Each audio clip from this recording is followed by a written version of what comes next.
Let's talk about internet native IP. So we were just talking about Kane Parsons and Backrooms, right? So how is something like Backrooms different from a normal movie idea? So, as I think you're familiar, that Backrooms was initially created in a community online, and it started as a single photograph that inspired people. Somebody wrote a paragraph where they said, "Oh, isn't this kind of spooky? Like, what happens if you actually like broke through reality and you were trapped in a place like this?" And then people ran with it. They created lore, they created maps, they created monsters, they built on this idea. And then Kane Parsons, who I think was 16 at the time, basically wrote his own take on the Backrooms and created a series of videos. And once he created those and people were really watching them in mass, studios took notice and they asked, would he be interested in expanding that into a feature length? Have you seen Backrooms? I have not seen it yet. Oh, okay. I guess I thought we did our research, but okay. Yeah, got it. No, I can pivot if you're not prepared for this question. I'm very prepared. I've seen enough. Yeah. So, is that something you think we would see more of?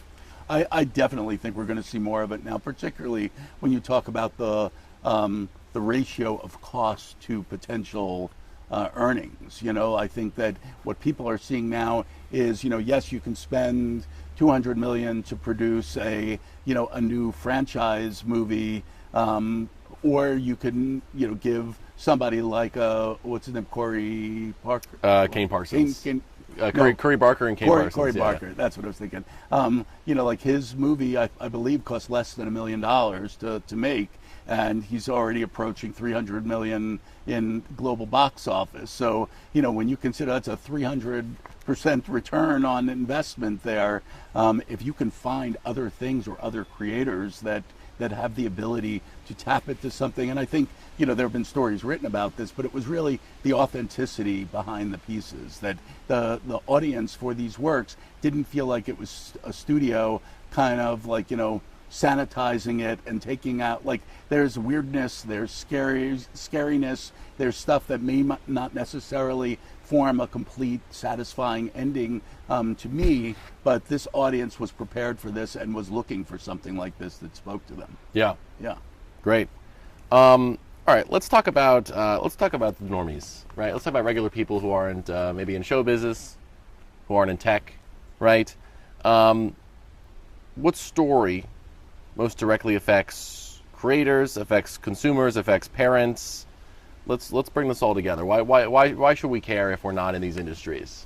I think even if you're not in the industry, when you're talking about normal people, I think the way that we consume our content these days has changed. So certainly all the stories about streaming affect consumers. So whether you're in the industry, whether you're in tech, whether you're, whatever it is that you do, you are consuming video through streaming. So whether it's YouTube or TikTok, whether it's through, Prime Video or HBO Max or Paramount Plus, you are consuming video through streaming. So these stories are going to impact you, what you're seeing, what's available to you, how much you're going to pay for it. All right, so I have a question for you. What have you been watching on the internet? What have you been watching on YouTube or TikTok or what have you? I've been watching a lot of stand-up lately. So I've been watching a lot of Don't Tell comedy specials on YouTube. I'm always on Reels and TikTok scrolling, unfortunately. But those are the big things right now. I watch Hot Ones. I dabble with some Hot Ones. I'm kind of a sucker for a good video essay, things like that. But right now it's a lot of stand-up clips and whatnot.